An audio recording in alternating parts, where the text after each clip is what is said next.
जानेवारी महिना आला की आकाशामध्ये रंगीबेरंगी पतंग दिसू लागतात। मात्र हे पतंग उडवण्यासाठी बऱ्याचदा नायलॉन मांजाचा वापर केला जातो। बंदी असून सुद्धा वापरल्या जाणाऱ्या मांजामुळे आजवर हजारो जण जखमी झालेत, तर काहींचा जीवही गेलाय। दुचाकीवरनं प्रवास करणाऱ्यांना तर या मांजाची एक प्रकारे दहशत असते। यातूनच बचावासाठी येवल्यात एका दुकानदारानं भन्नाट शक्कल लढवली आहे।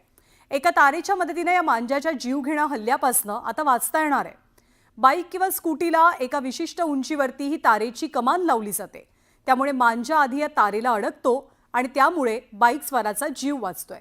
आत्तापर्यंत शेकडो बाईक स्वारांनी अशी तारेची कमान आपल्या बाईकला लावून घेतलेली आहे। पुढची बातमी मुंबईतनं। मुंबईतल्या हॉटेल ताज जवळ एकाच नंबर प्लेटच्या दोन सारख्या गाड्या सापडल्यानं मोठी खळबळ उडाली। सकाळी 10:30च्या दरम्यान ताजमहल हॉटेलच्या परिसरात एकसारख्या नंबर प्लेट असलेल्या दोन गाड्या आढळून आल्यामुळे अनेक तर्कवितर्क लावले जाऊ लागले। मात्र मूळ कारच्या नंबर प्लेटच्या मालकांनी ताज हॉटेलच्या बाहेरच्या परिसरातून ही कार पकडली। त्यानंतर पोलिसांना माहिती दिली। डुप्लिकेट नंबरच्या कारचा चालक वाहतुकीचे नियम मोडत असताना त्यापोटी दंडाचा भुर्दंड मात्र खऱ्या कार चालकाला भरावा लागत होता।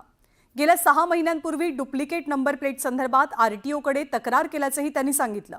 दरम्यान डुप्लिकेट नंबर प्लेट लावणाऱ्या कारच्या चालकानं कारवरचं कर्ज फेडण्यास सक्षम नसल्यामुळे हा सगळा प्रताप केल्याची माहिती सूत्रांकडून मिळते।